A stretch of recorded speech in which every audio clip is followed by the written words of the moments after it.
দেখেন আমাদের দেশে অ্যালন মাস্কের মতন, জুকারবার্গের মতন কিংবা বিল গেটসের মতন লোক কি জন্য জন্ম হয় না জানেন? আমি বলতেছি, আমি একটা এক্সাম্পল দিচ্ছি।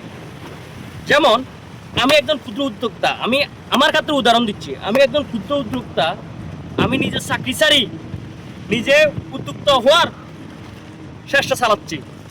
কিংবা আমি উদ্যোক্তা হইতে আমার দেখতেছি জায়গায় জায়গায় বাধা সম্মতি হইতেছে। ধরেন সাপোজ আমি নিজে একজন কফি বিক্রি করি, যারা আমাকে পার্সোনালি চিনেন। কফি বিক্রি করি, কফি বিক্রি করার অল সেট বিক্রি করি। তো মজার বিষয়, দুঃখের বিষয়, কষ্টের বিষয়, মজারও দুঃখেরও কষ্টরও, সেটা হচ্ছে আমার কাছ থেকে এই ধরনের কফি বিক্রি করার অল সেট যারা নেয় তারা অসচ্ছল কিংবা নিম্ন আয়ের, নিম্ন মধ্যবিত্তির ফ্যামিলির ছেলে ফেলে কিংবা ছেলে মেয়েরা, ভাই বোনেরা নেই।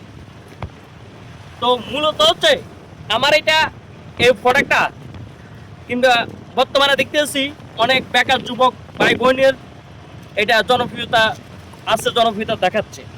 তো মূলত হচ্ছে আমার যে এটা যে সিস্টেমে আমি চাচ্ছি যে আমার এটা আরও সহজ কিংবা কম দামে কীভাবে করা যায়, আরও বেশি বেকার ভাই বোনেদেরকে দেওয়া যায় সে চেষ্টা করতেছি। দেখেন আমি যেন এটা আরও সহজ করার জন্য কোনো একটা ব্যাংক, আমি বিশেষ করে একটা ব্যাংকের নাম বলি, ইসলামী ব্যাংকে, ইসলামী ব্যাংক বাংলাদেশ লিমিটেডে গেছিলাম। যে আমার খেয়াল আমি যদি এটা যদি ব্যবহার আকারে শুরু করি তাহলে কিছু লোকের সহজে সংক্ষেপে কর্মটা দিতে পারবো, এই কর্মটা দিতে পারবো।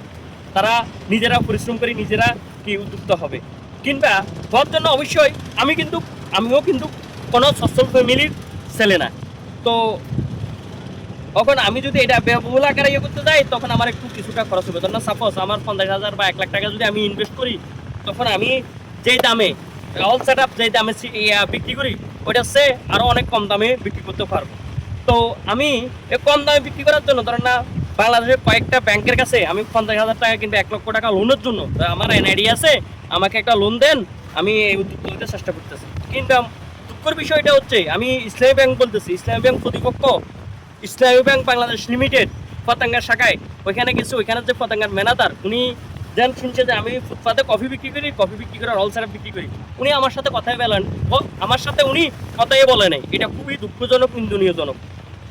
তাহলে বাংলাদেশে সোচ জন্ম নিবে কিন্তু উদ্যোক্তা জন্ম নিবে না। আর উদ্যোক্তা তারা সফল হবে, তারা বিদেশের মাটিতে যায় সফল হবে। যেন না জাভেদ করিমের মতন একজন, উনি জাভেদ করিম, উনি যদি বাংলাদেশে হইতো, বাংলাদেশে উনি কি হইতো সেটা তো জানেন। এই জাভেদ করিমের এই ইউটিউবের প্রতিষ্ঠাতা আর কি, একজন প্রতিষ্ঠাতা, আর জানলাম না।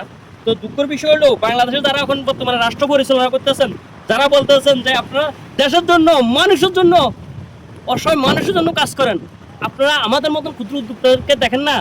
নাকি আপনারা চান 500-1,000 টাকার বিনিময়? আগে আওয়ামী লীগের পিছনে পোলাফাইন জেনারেশন পোলাফাইন স্লোগান দিছে, এখন আপনাদের পিছনে স্লোগান দেখ, সেটাই আপনারা চান। কিংবা তাই তো সেটা দেখা যাচ্ছে। কিংবা আপনারা আইওয়াশ না করি, আমাদের মতন যারা ক্ষুদ্র উদ্যোক্তা আছে তাদের ভবিষ্যৎ নষ্ট না করি, আপনারা তাদেরকে পারলে সহযোগিতা করেন, না পারলে ক্ষতি করিয়েন না। এই যেন বলতেছি ডাচ বাংলা ব্যাংক, ইসলামী ব্যাংক, তারা আমি বলি যে আমি একটু ক্ষুদ্র উদ্যোক্তা হইতে চেষ্টা করতেছি, তারা আমার সাথে কথাই বলে নাই, তারা আমার সাথে বৈষম্যমূলক আচরণ করছে। কেন? বাংলাদেশ ব্যাংকের যিনি গভর্নর, উনিও তো আপনার বর্তমানে যিনি গভর্নর হয়েছে ওনারাও এখন বর্তমানে শুনতেছি যে 70 কোটি টাকা ঋণ। তো একদম ক্ষুদ্র উদ্যোক্তারে 50,000 1,00,000 টাকা ঋণ দিতে সমস্যা কোথায়? তো এভাবে করি আমাদের মতন তরুণ প্রজন্মর ভবিষ্যৎ নষ্ট করবেন না, জাস্ট দুটুকু বলবো।